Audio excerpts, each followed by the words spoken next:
Bonjour à tous et bienvenue dans cette nouvelle vidéo review.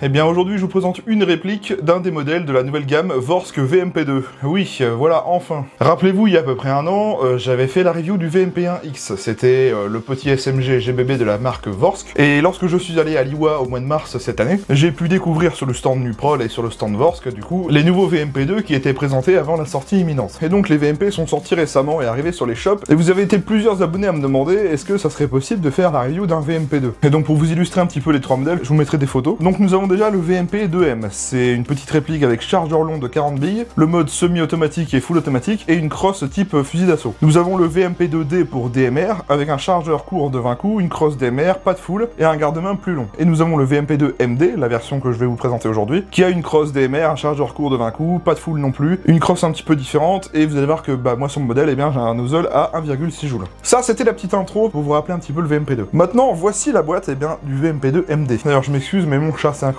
dans la vidéo. Déjà voici la boîte du VMP2MD, donc on a une illustration avec le nom, on a ici un schéma de la réplique qu'on va voir aujourd'hui, et puis au dos on va avoir également voilà, un autre schéma de la réplique, avec quelques petites infos dans différentes langues. Ça reste une boîte Vorsk, hein, pour ceux qui ont déjà eu des répliques de chez Vorsk, vous savez de quoi je parle. Alors on va ouvrir la boîte et regarder ce que ça contient, parce que il y a quand même pas mal de choses. Déjà on va trouver le fameux petit manuel sous forme de petit papier plastifié, c'est vraiment sympa, donc c'est traduit en anglais, et de l'autre côté en français, vous voyez. Et on apprend également sur ce petit manuel que moi mon modèle est annoncé pour 1,7 joules à max. Dans la boîte on va également avoir des sachets, donc ici un premier sachet avec un nozzle de rechange. Notez que moi j'ai le nozzle orange-rouge là, donc c'est en théorie l'un des nozzles les plus puissants, je crois qu'il est annoncé pour 1,6 joules. Vous avez un sachet avec un levier d'armement à monter sur la réplique, on va voir ça après. On va avoir un petit patch de la réplique, le VMP2MD, voilà. On a également ici le chargeur court de 20 billes en métal et en polymère de la réplique. Avec le VMP2MD on a le chargeur court. Et bien sûr on va avoir la réplique. Et voici donc la réplique du jour, le VMP2MD de chez Vorsk, le petit entre guillemets DMR GBB de la nouvelle gamme Vorsk VMP2. Moi en fait j'ai acheté ce modèle parce que je voulais pas d'un modèle classique, je voulais voir un petit peu les modèles DMR. Bon alors ce n'est pas à proprement dit la réplique officielle d'une arme, hein. Il y a un mélange un peu de tout, il y en a qui disent que ça ressemble à un M14, vite fait. Enfin moi je trouve pas, en tout cas après ça c'est qu'un choix. Comme pour moi ce n'est pas une arme réelle, eh bien je vais pas faire d'historique de l'arme, on va plus considérer ça comme un lanceur. Vous voyez pour le contenu de la boîte on a quand même quelques petites choses, hein, des pièces de rechange, des joints, le levier d'armement et le patch.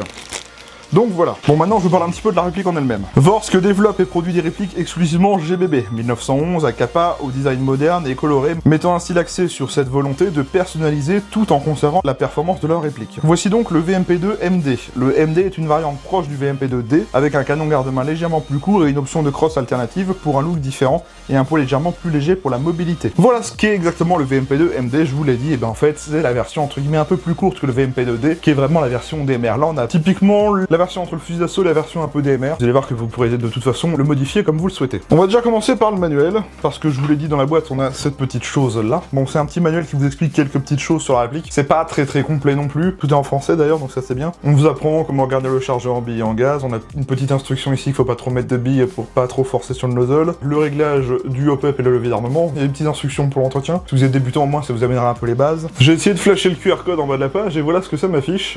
Ça nous envoie vers un dossier Dropbox et il est vide. Dommage, peut-être que c'est encore trop récent, j'en sais rien. Mais voilà, au moins, on a le mérite d'avoir un manuel papier dans la boîte. Comment est-ce qu'elle fonctionne, cette réplique? Eh bien, c'est un GBB. Qu'est-ce qu'un GBB? Ce sont des répliques qui fonctionnent au gaz. On va mettre le gaz et les billes dans le chargeur, on met le chargeur dans la réplique, on arme et on tire. Ça reproduit le mode semi-automatique comme une vraie arme à feu. L'avantage, c'est qu'on a des petites sensations de tir parce qu'il y a une culasse mobile, etc. C'est ce qu'il y a de plus réaliste en fonctionnement et en manipulation, bien sûr. Bien sûr, le GBB et le GBR en soi, c'est pas la gamme que je conseille aux débutants parce que ça reste relativement assez cher et il y a des petites contraintes en hiver avec les basses températures. Même si ce modèle-là, vous allez voir qu'il est pas extrêmement cher. Ça se désigne donc sous le nom GBBR pour Gas Blowback Rifle. Tapez donc Airsoft GBBR sur Google et vous en trouverez plein d'autres. On va regarder maintenant les marquages de la réplique parce que oui, vous allez voir que cette réplique en a quelques-uns quand même. On a un garde-main déjà qui est en polymère d'excellente qualité, je me demande même si c'est pas du nylon fibré. Voici le corps de la réplique avec un petit marquage ici à la peinture blanche 303 6 mm avec un numéro de série VSK 24 VMP2 etc. Bon bref, ça c'est un petit marquage comme ça. On retrouve ici les petites gravures sur le corps de la réplique, hein, très sympa.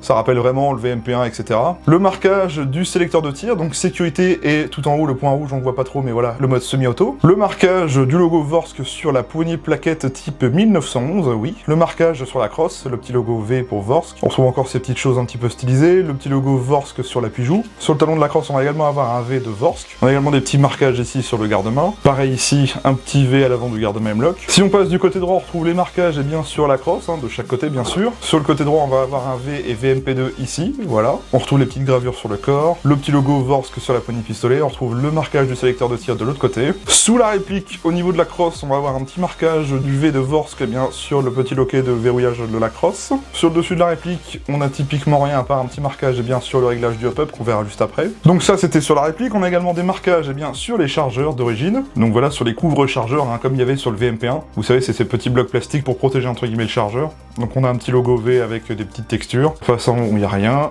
De l'autre côté, on retrouve le petit logo V. Et sous le talon, on va également avoir le V de Vorsk. Voilà, donc tout cela gravé, bien sûr. Et donc voilà pour les marquages de la réplique. Donc vous voyez, il y en a quand même pas mal. L'avantage, c'est qu'ils sont gravés. Bon, on a un petit marquage à la peinture blanche qui est pas non plus ultra moche, hein. C'est le numéro de série, donc bon, ça passe quand même. Ce que j'aime bien, c'est que bah, déjà, tout est gravé dans le corps. Et puis, ben, c'est quand même très sympa au niveau style, hein. Après, faut aimer. Comme ce n'est pas à proprement dit une réplique d'une arme à feu, bah, il n'y a pas de licence, donc pas de marquage réel, etc. Là, c'est vraiment une réplique d'Airsoft. Donc en tout cas, les marquages sont propres. Voilà. Parlons maintenant des contrôles de la réplique. On va déjà commencer par tout ce qui est sécurité. La sécurité sur cette réplique se manipule avec le sélecteur de tir qui se situe ici, juste au niveau du pontet. Il est accessible à gauche et également à droite parce que c'est ambidextre. Vous allez voir que cette réplique est vraiment conçue pour être ambidextre. C'est assez simple. Lorsqu'on a le sélecteur aligné avec le petit point blanc, eh bien, on bloque la queue détente. Lorsqu'on aligne le sélecteur avec le point rouge, eh bien, on active le tir. Voilà, tout simplement. Notez qu'on peut passer le sélecteur sur le mode sécurité, même si la réplique n'est pas armée au préalable. Ensuite, voici donc la crosse. Crosse type, entre guillemets, DMR, montée sur un tube type M4. Donc sachez que la réplique a été conçue aux normes mil-spec, que ça soit pour la poignée pistolet dont on viendra après, et également le garde-main. Donc le tube de crosse est aussi aux normes mil-spec. Donc vous voyez que la crosse est réglable sur plusieurs positions. Voici la position minimale et voici la position maximale, ce qui fait que ça rajoute une belle longueur. Vous avez des crans intermédiaires, bien sûr, vous voyez.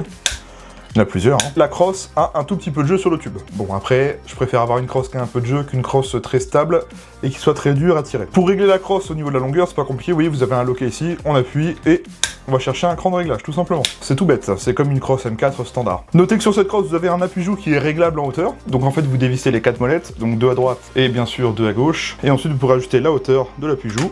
Donc vous pouvez le mettre au plus haut, ou au contraire tout en bas. C'est à vous de voir, c'est en fonction des réglages dont vous avez besoin. Ça se fait sans outils, c'est bien, c'est pratique. Notez que sur cette crosse, eh bien, vous avez plusieurs attaches-angles, QD, ça c'est bien, un à l'avant, un ici, et pareil de l'autre côté, vous voyez. Et d'ailleurs sur la réplique aussi. Un attachant QD à l'arrière, ici, du côté gauche, pareil de l'autre côté à droite, et par contre à l'avant, on n'en a pas sur le garde-main, mais rien ne vous empêche d'acheter un accessoire pour le mettre, eh bien, sur le garde-main M-Lock. En tout cas, en sortie de boîte, vous avez largement de quoi attacher cette réplique, que ce soit en un point à l'arrière, ou directement sur la crosse, donc ça c'est cool. Pour éjecter le chargeur sur cette réplique, eh bien ça va se faire de deux façons possibles. Ici, un petit peu comme sur les MP5, les AK, etc., un gros loquet, accessible à gauche comme à droite, c'est ambidextre, c'est assez large de chaque côté. Vous le poussez vers l'avant et vous pouvez déverrouiller votre chargeur. Attention parce que le chargeur, quand vous appuyez dessus, eh ben il tombe tout seul. Faudra faire bien attention à ça. Et vous avez également un mag catch du côté gauche ici, avec ce gros bouton. On appuie dessus, le chargeur sort. C'est un petit peu un mag catch comme sur les M4, etc. Personnellement, c'est un détail que j'aime pas trop et je vais vous expliquer pourquoi. Moi, quand j'ai ma réplique dans les mains et que je suis en mode repos, eh bien j'ai tendance à appuyer ma réplique sur mon gilet et du coup ça a tendance à appuyer sur ce bouton et ensuite à déverrouiller le chargeur. Ça m'est arrivé pendant le test de tir, j'ai malencontreusement laissé tomber un chargeur et bah, j'ai un peu abîmé le plastique du chargeur, mais bon. J'aurais préféré, personnellement, qu'ils mettent le mag catch ici du côté droit, ou alors qu'ils trouvent un système pour pouvoir interchanger le mag catch, parce que là en fait le mag catch est vraiment fixe du côté gauche. Ou alors qu'il n'y ait pas de mag catch et qu'on utilise juste le levier au niveau du pontet. Bon, c'est toujours mieux d'avoir plus de contrôle, mais personnellement c'est pas quelque chose que j'aime bien. Alors après c'est en fonction de la manipulation de chacun, hein. Moi je sais que j'aime pas avoir de mag catch du côté gauche parce que j'ai toujours peur de lâcher un chargeur. L'éjection du chargeur se fait très bien, aucune difficulté à l'insérer ni à l'extraire, hein. Le chargeur a un léger jeu inséré dans la réplique, mais ça va, c'est pas non plus énorme. Ensuite, le levier d'armement de cette réplique. Alors comme je vous l'ai montré tout à l'heure, le levier d'armement vous est livré dans un sachet. Le levier d'armement sur ces VMP2, vous pouvez le monter à gauche ou à droite. C'est vous qui voyez. C'est vraiment pas compliqué à mettre en place parce qu'en fait, vous voyez, le levier d'armement, il a un petit filetage et il va tout simplement s'insérer dans le trou à gauche ou de l'autre côté à droite. Moi, je suis droitier, donc je vais le mettre de ce côté-là. Aucun outil n'est nécessaire. Et voilà. Donc là, on a inséré le levier d'armement. Alors le levier d'armement, comme son nom l'indique, va nous permettre d'armer la réplique. Et oui, c'est un GBB. Donc là, je tire le levier en arrière.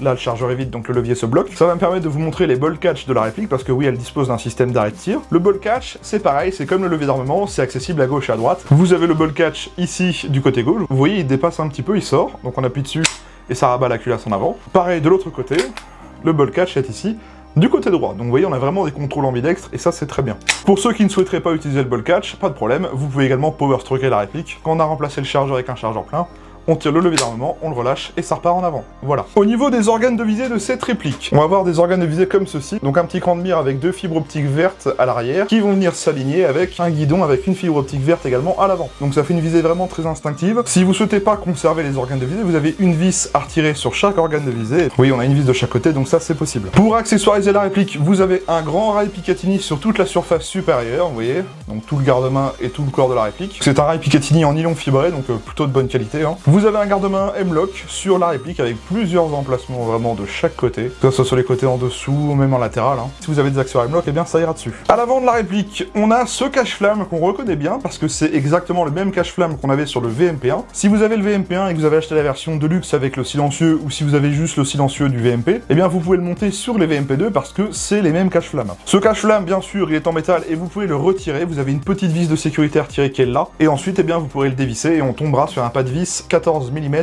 CCW classique. Donc si vous avez un modérateur de son ou un traceur, vous pourrez le monter sur la réplique tant que c'est du 14 mm CCW. Si jamais vous souhaitez modifier un petit peu l'externe du VMP2, sachez que la poignée pistolet, d'ailleurs, remarquez que cette poignée pistolet, c'est une poignée type 1911. Je trouve le détail sympa. C'est une poignée assez fine et ça passe très bien avec le VMP2 MD en tout cas. Donc la poignée et le garde-main sont aux normes 1000 spec. Et voilà donc pour les contrôles standards de la réplique. Donc vous voyez, c'est pas non plus ultra compliqué. Il y a quand même pas mal de contrôles ambidextres, pas mal de petits réglages à faire avec la crosse, etc. Donc vraiment, ça permettra une grande modularité. Le réglage du hop-up maintenant. Alors, sur le VMP1, j'avais pas trop aimé le réglage hop-up, mais sur le VMP2, eh bien, c'est un très bon point, je trouve. Le réglage hop-up se fait sans démontage, accessible juste sur la rail Picatinny au-dessus avec cette petite molette qui est crantée, TDC, donc qui est vraiment très bien. Vous voyez, on a des petits clics de réglage, je sais pas si on les entend. Au niveau du joint pop d'origine, on est sur du type VSR10 GBB, et pareil au niveau du canon interne, c'est du type VSR10. Donc il y a quand même pas mal de pièces pour pouvoir modifier cette réplique en tout cas. La molette est plutôt ferme, elle ne va pas se dérégler toute seule. Il y a des crans de réglage, donc ça permettra un réglage précis. Pour rien vous cacher, en sortie de boîte à la 0,30 g, la réplique m'a plus que surpris. On va y venir à la fin de la vidéo, mais en tout cas c'est un bon boulot. Comme je vous l'ai dit, c'est accessible, donc pour moi c'est du tout bon. Pour faire le démontage et l'entretien de cette réplique, pour le coup c'est pas la réplique la plus facile et la plus rapide à démonter, mais bon, on n'est pas non plus censé démonter sa réplique tous les jours, hein. C'est entre guillemets pour faire l'entretien et aussi pour faire les changements de nozzle, etc. Pour accéder à l'interne, je vais vous montrer comment on fait. Premièrement, on va retirer le chargeur, bien sûr. Hop. On va avoir déjà une première vis à dévisser ici, à ce niveau-là, et une autre à dévisser ici. Faites attention, il y a 2 petites rondelles au niveau des vis, donc évitez de les perdre. Ensuite, on va devoir chasser 2 goupilles. Une goupille ici et une goupille là. Donc on retire les 2 goupilles, et à partir de ce niveau-là, on va pouvoir démonter le upper du lower. Hop, comme ceci. Donc voici toute la partie mécanique avec le marteau. C'est également à partir d'ici qu'on va pouvoir changer le bloc trigger. Vorsk vend également en pièces détachées des trigger group qui permet d'avoir des modes de tir safe semi ou alors safe semi et full. Donc si vous souhaitez changer le trigger group, et ben c'est déjà comme ça qu'on y accède. Pour accéder à l'élément mobile, vous voyez moi j'ai le nozzle rouge, donc bah oui hein, forcément c'est un petit DMR. Donc forcément et ben c'est censé taper un peu plus fort. Pour continuer à démonter l'élément mobile, déjà on va dévisser le levier d'armement. Et donc à ce niveau-là on va éjecter une petite goupille également ici, là, vous voyez. Elle permet de maintenir en fait une petite pièce caoutchouc qui est juste ici, là. C'est entre guillemets un petit buffer en caoutchouc qui va venir amortir l'élément mobile en fin de cycle. Bon ensuite on voit pas trop mais je vous ferai une photo. Vous avez une petite vis et une pièce à retirer pour pouvoir retirer l'élément mobile. Donc vous voyez c'est cette petite pièce là qui va venir maintenir bien, le guide ressort dans le fond de la réplique. À ce niveau là on va pouvoir sortir tout l'élément mobile par l'arrière, hop. Donc voilà l'élément mobile avec notre nozzle. Donc c'est un élément mobile qui est en aluminium, hein. Vous voyez, ça ne manque pas du tout, sauf la tige du guide ressort. Bien sûr, vous faites votre entretien, vous lubrifiez bien le joint de nozzle qui est ici. Vous graissez également la partie mécanique, hein. C'est toujours mieux de faire l'entretien quand sur la réplique, bien sûr. Vous voyez que le démontage et l'entretien, bah, il y a quand même pas mal de petites choses à enlever pour pouvoir accéder à l'interne, mais ça se fait quand même relativement très bien.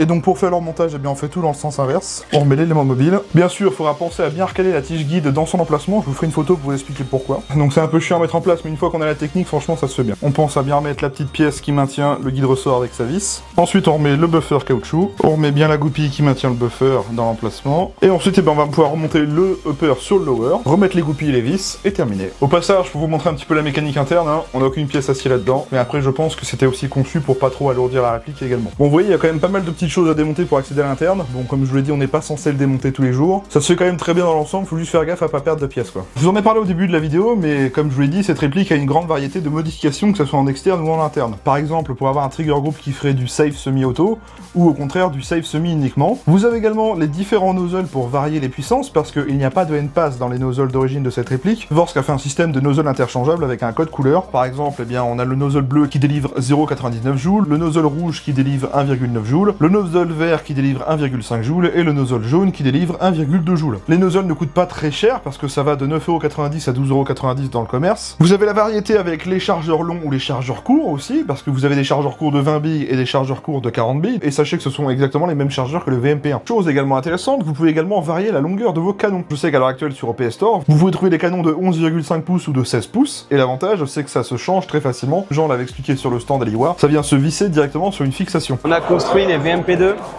avec des extensions. Ça veut dire que le canon externe a une base sur laquelle je viens visser mon extension de canon externe. Le canon interne a une base sur laquelle je viens visser mon extension de canon interne. D'accord.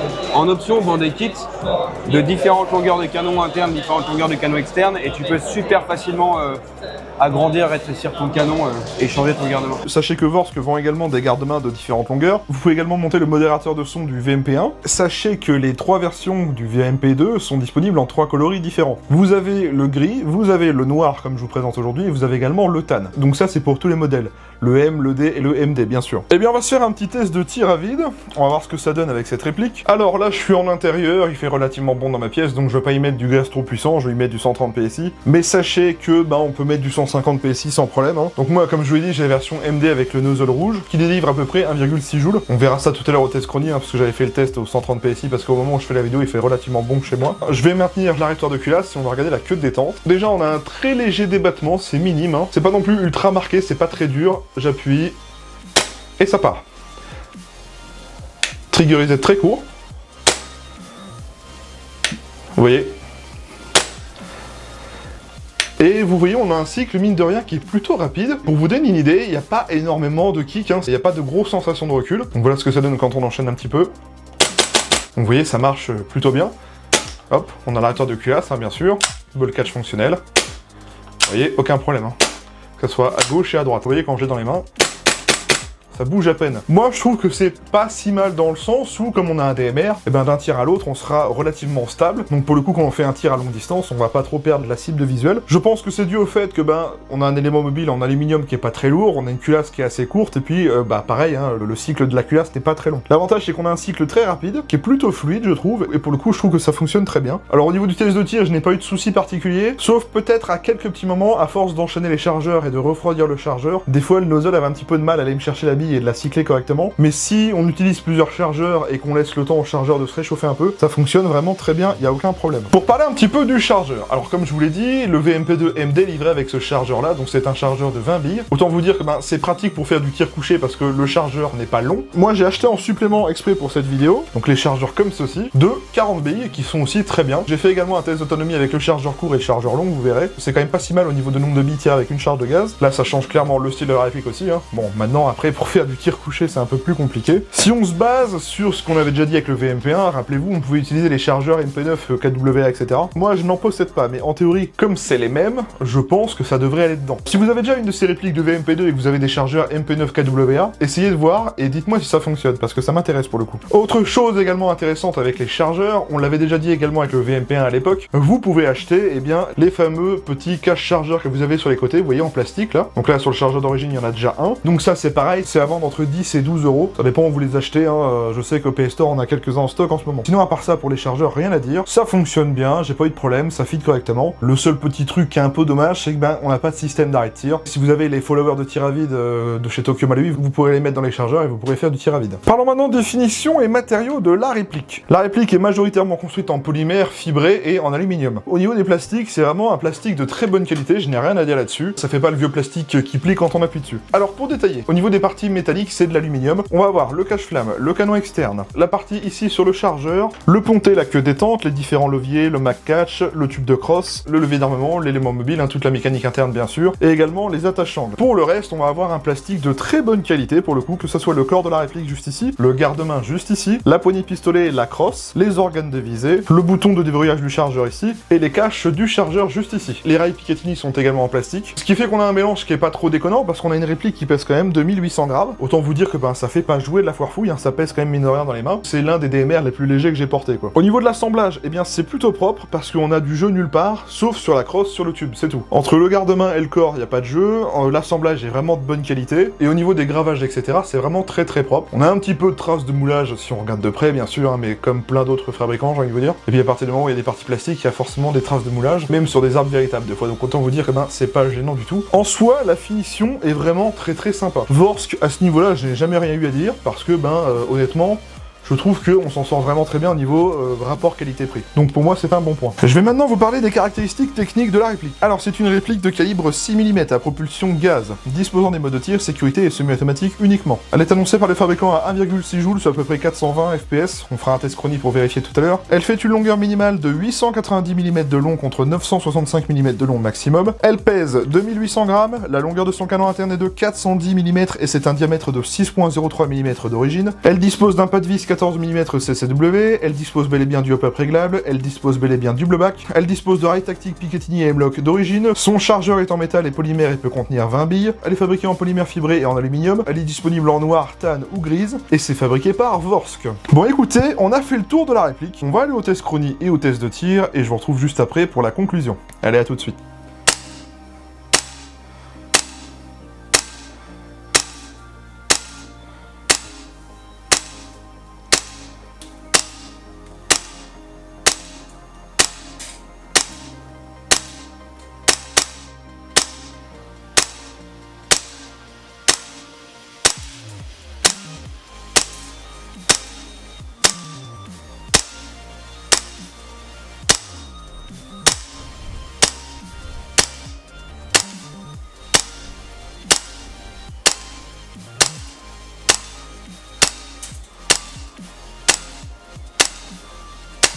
Donc avec une charge de gaz complète, au 130 PSI, on est à 412 FPS maximum. Voilà ce que ça donne en tout cas au 130 PSI. Test de tir du VMP2 MD de chez Vorsk.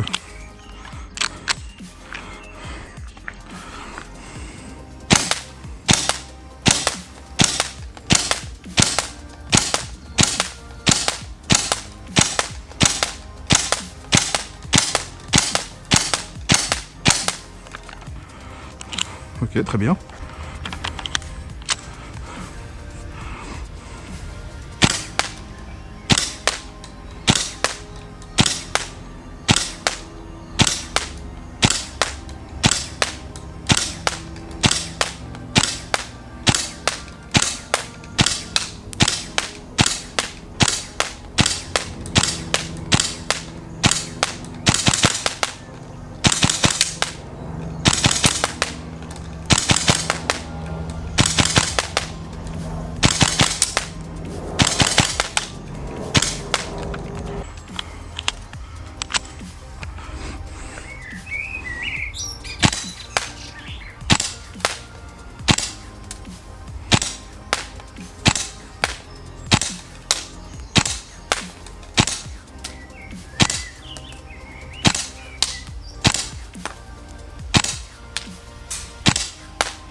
Bon bah il se débrouille bien hein.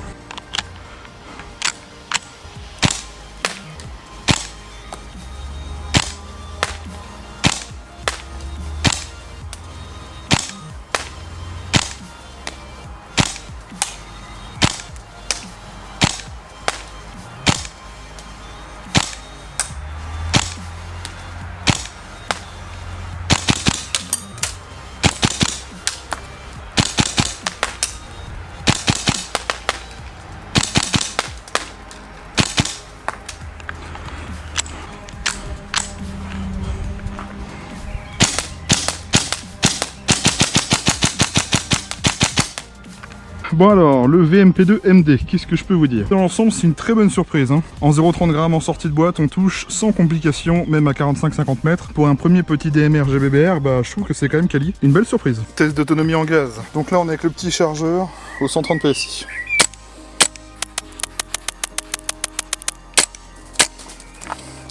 Premier chargeur vide.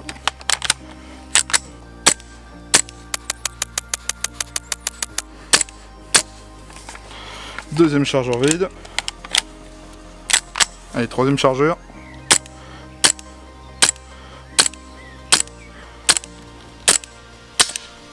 Ok, donc pour conclure, on a fait 2 chargeurs complets avec arrêteur de culasse, et on a tiré quelques-unes sur le dernier, et ça a dégazé. On peut faire 2 chargeurs complets avec une charge de gaz sur le petit chargeur. On va tester le grand maintenant. Ok, le chargeur long maintenant.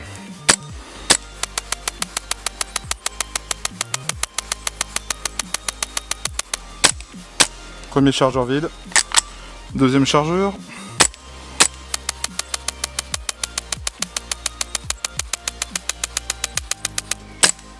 Deuxième chargeur vide avec arrêtoir.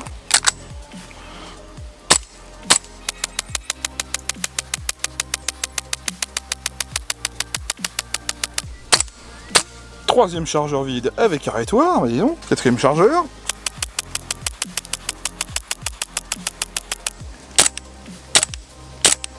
Ah, il me propulse plus les billes là. Eh bien écoutez, c'est vraiment pas mal du tout. Il m'a quand même fait 3 chargeurs complets avec arrêtoir de tir au 130 PSI. Donc franchement, c'est vraiment pas mal du tout. Au niveau autonomie, la réplique avec les chargeurs longs, rien à dire.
Je ressors donc du test de tir. Alors que vous dire de cette réplique? Eh bien écoutez, j'ai été vraiment agréablement surpris. Au niveau des conditions de test, j'étais en 0,30 grammes ce jour-là et j'étais avec du 130 PSI parce qu'il faisait vraiment très chaud le jour où j'ai fait le test. En sortie de boîte, j'ai réglé mon hop-up et comme le réglage hop-up est relativement précis, j'ai pas galéré à le régler déjà pour commencer. Ben j'ai été surpris de voir que en 0,30 à 30 mètres, et ben ça tire loin et ça tire droit surtout. Et vous avez pu voir qu'au test de tir, et ben j'ai pas trop galéré à toucher ma cible et même arriver à 45 mètres. De temps en temps, comme je l'ai expliqué, j'ai une bille qui part sur la gauche. En tout cas, en sortie de boîte, le joueur up d'origine se débrouille vraiment très bien et c'est totalement jouable en sortie de boîte, c'est ce que j'ai constaté. Au niveau de la résistance au cooldown, alors pour le coup, j'ai été quand même plutôt surpris aussi. Avec le chargeur long, j'arrivais à faire à peu près 3 chargeurs complets. Alors avec le chargeur 20 coups, comme la charge de gaz est un peu plus petite, j'arrivais à faire 2 chargeurs, mais sur le troisième, c'était pas possible, bah j'avais plus assez de gaz. Au niveau finition et matériaux, bah comme je vous l'ai dit, j'ai rien à dire là-dessus, c'est très quali, on a des bons matériaux, on a de l'aluminium, du polymère d'excellente qualité, donc là-dessus, ben j'ai rien à dire, c'est bien assemblé, ça bouge pas, y a pas de jeu. Le seul jeu que j'ai constaté c'est la crosse, mais bon, ça c'est comme plein d'autres marques également. En tout cas, pour conclure mon essai de tir, j'ai été vraiment convaincu, et oui, c'est une bonne réplique, et elle est jouable en sortie de boîte, si vous posiez la question. Parlons maintenant du prix. C'est un GBBR certes, mais c'est pas non plus le plus cher que j'ai vu. Je vais vous lister un petit peu les différentes versions. En ce qui concerne la version MD que je vous présente aujourd'hui, sur le site de Airsoft Entrepôt, elle est à vendre à 379,90 €. La version M est à vendre, elle, à 339,90 €, et la version D, je l'ai trouvée à vendre sur OP Store, elle est à vendre à 399,90 €. Donc ça, c'est les prix pour chaque version et pour toutes les couleurs. Pour la version MD, 380 €, ça reste convenable, hein, on a vu des répliques plus chères que ça, surtout que là, la réplique est quand même très jouable en sortie de boîte. Mine de rien, ben, c'est convaincant, c'est pas non plus hyper cher. Vous me direz ce que vous en pensez vous, mais honnêtement, j'ai vu pire avec des performances bien moindres. Pour parler un petit peu du prix des chargeurs. Alors, le chargeur court, chez Airsoft Entrepôt, il est à vendre à 34,90 €, donc c'est un chargeur de 20 billes, je rappelle, donc bon, un chargeur de 20 billes à 35 €, ouais, ça fait le prix d'un chargeur GBB classique. Ça reste moins cher que certaines autres marques, donc pourquoi pas. Et le chargeur long de 40 billes, il est à vendre à 49,90 €, pareil, hein,